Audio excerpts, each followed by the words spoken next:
I'm curious about your personal journey with this. So maybe you could take us back to when you first heard about that these resources were going to be made available through this statewide program.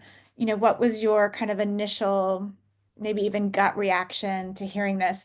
And Jorge, I know you've been a huge champion from the start. Maybe you could start with what your initial reaction was.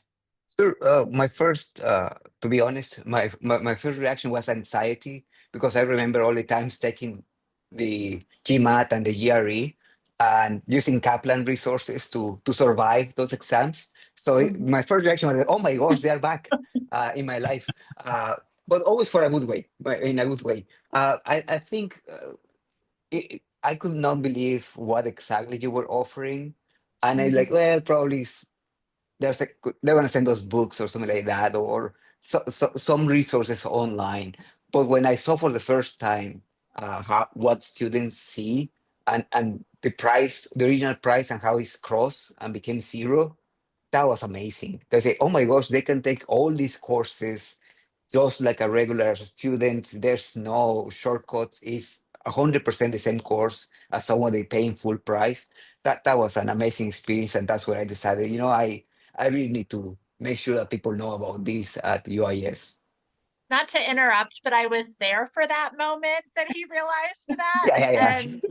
I never That's awesome. sensed anxiety, but the excitement and that realization was one of my favorite moments with every campus, where they really truly understood all of these resources, live classes, opportunities to work in so many different micro credentials and to level up a resume. I mean, this is game changing for students. And so to have been there for that moment for you, Jorge, but then across all of the 17 schools, it's really powerful when administrators realize what their students are getting for free as a result Mhm. of this program.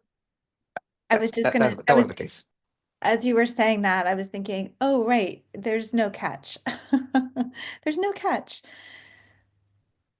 Um, Nation, anything that your gut feeling on this when Yeah, you I had you two. heard? First was, where was this when I was in college back in the day?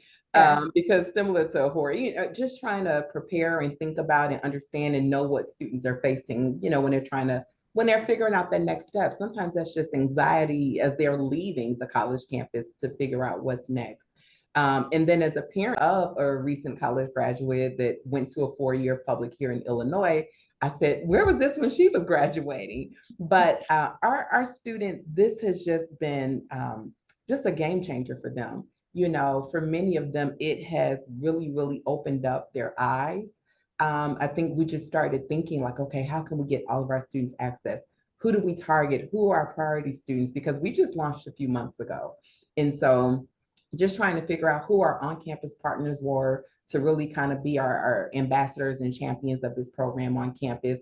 We immediately, I think I was in a room full of, it's our provost council. So it was a room full of deans and chairs and other, directors. And we were just really trying to figure out how can we put our hands together and really, really make sure that our students not only have the access, but take advantage of the access. Because sometimes that's a challenge too, getting students to understand the value in this. And Mhm. so, it was just a game changer immediately for us. And it was really a no brainer that we wanted to be a part of this.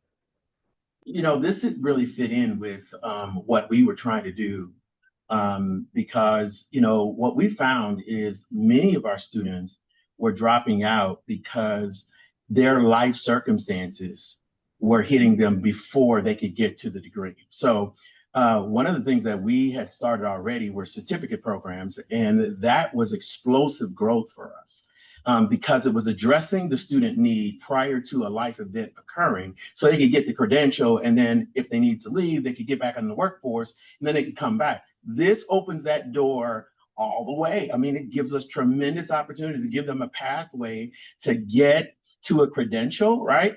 But the other thing is that we found that experiential learning and test prep were absolutely essential to student success. Without that, you're not preparing the student for that licensure exam. And that to us was the litmus test on success. It wasn't them that they passed the course or they, went through the program. It's the fact that they could go to, the state licensure and pass that test.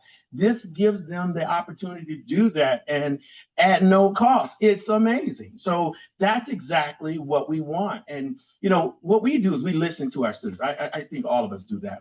I would not doubt that all of us do that, right? And we had to really look at what is it that they need. Every student has some barriers. And some of them, they're able to move themselves. Some of them, they can't move. They don't have the wherewithal. They don't have the ability. We got to move those barriers so that we can get them to success. And that's what this is all about, getting them to success. And it removes barriers so they can get to that success.